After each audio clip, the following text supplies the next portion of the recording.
Hi, my name is Jonathan Hicks. I'm back at the Dice Cup, and this evening I'm joined by Mark. Andy. And we just finished playing Brass. Now, there's a couple of iterations of Brass. This is Brass Birmingham. And if I just zoom out a bit here, you can see we've got this nice map of Birmingham. Essentially, you are in the industrial age, some kind of baron trying to make lots of money, essentially, by building various things. So you're building links. It's quite nice. In the first half of the game, you have these kind of canal links, and that's what you build. But then it's like a second age, and all the canals get wiped off, and you switch and start building rail links and things. And there's two key scoring phases, one at each age, so there's definitely kind of two acts to this play, if you like. But you're building various things off your player board, so you can build these kind of mills, or you can build sort of beer factories, breweries. There we go. Yeah, you can. Coal is an important resource. Lots of people need coal, and iron is the other important resource. So you can see when people build these things on here, this is like a coal one. You put coal on it, and then people who are connected via the various rail links and things can then make use of this coal. So some buildings will need you to use the coal. So for example, I built this one. I think it was on my board somewhere over here. When you build it, you see there's like a cost on the left. You're paying a certain amount of coal. So as long as it's connected, I don't have this connection built here, but it is kind of connected around this way, then you kind of use the coal. And people build the iron and the coal, and anyone can use it, but the idea is once it's all gone, this flips over and scores the builder points. So this symbol here is your points symbol, but crucially also it grants income. Now there's like an income tracker that sort of goes around the side of the board. Let me just get the right things here. So at the start of the game you sort of have no income at all, but this gold number here is how much income you've got. So you're kind of trying to move up around the edge of the track and trying to then increase the amount of income you're getting each round, because many of these buildings you can see on the left hand side require you to spend quite a lot of money, as well as coal and iron and things. So a big part of the game, as I say, is getting as many of these buildings out as you can and then kind of activating them. So coal is when it's all used up. For these buildings and like the boxes and things, you've got to sell them.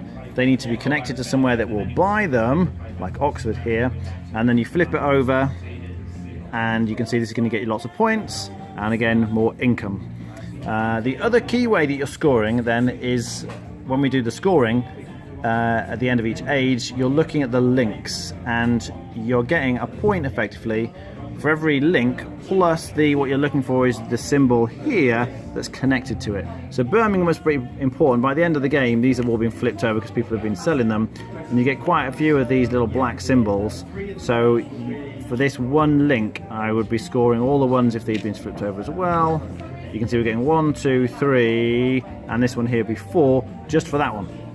And then I'd score this one, which is going to get me 1, and whatever this one was, assuming this has been flipped over as well. So that's 1, 2, 3. And I score these again, 4, 5, 6, just for this link. So the links, whether they don't look that important, can actually score you a lot of points when you add them all up. So there's the two main ways you're scoring the points: by building the various rail and canal networks throughout, but also then trying to get all your buildings out and sort of activating them, using up the coal and what have you, to score the points at the end of them as well.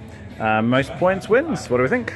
I think the original Brass, isn't ancient. It's certainly by no means a new game, but the fundamentals on this have aged incredibly well. This could have obviously it has just been released, but if they'd released Brass to Death, I think mechanically it's perfectly sound. I really like it because I like economic-driven games anyway, especially Euros, but I care what everybody else is doing at the table because they might screw me over. It's about looking at the market, making the most out of the opportunities that other players are making for you, and making opportunities for them to essentially give you points as well. And so there's a lot of interaction for what is a Euro game, but it just works really well. I prefer this to Lancashire. It's a tiny bit more complex, but I think I just enjoy playing it more. Okay, Andy? Yeah, first time played any of the Brass games. I've heard good things about Brass over the years and never got around to playing it. Really enjoyed this. Mostly, as Mark said, about the interaction. Trying to position stuff so you have access to what you need coal wise, because you can sort of say you can use iron from anywhere, but coal and beer you have to have rail links to, or canal links, and that can sort of like quite tricky. A lot of timing of where things are, when to use it, because you can find yourself easily done out of coal or especially beer especially in the later game. But yeah, no, it's a really nice game. Sort of, yeah, really enjoyed playing this. Rating? I'd give this probably about an 8 out of 10. Okay. Mark? Bear in mind what I said about economic games being one of my things, I'd give it a 9. Okay. Yeah, I really enjoyed it. It's not the kind of game I would expect to enjoy because it looks a bit drab. I think the artwork's very good, but it is quite dark. And the theme doesn't really inspire me, but mechanically there's so much going on. I was saying earlier, but I just was completely engaged the whole way through the game. It's quite a long game, but it never felt long from that point of view. There's just so much to think about. Even on your very first turn, there's a lot to plan. Trying to work out where you go. In fact, I didn't even talk about the cards. Let me just quickly show you the cards. On your turn, so how you take a turn, you have the hand of cards. And if you want to build in a location, like if I just want to build in Tamworth, for example, I either need to have the Tamworth card. You can see at the sides here. Let me just try and focus on these. There you go. So that's the Birmingham card. I've got the Worcester card here. You have to have the right card, or it has to be in your network and you're building the appropriate building here. So actually, when you look at the board, it can be quite tricky to build where you want to build.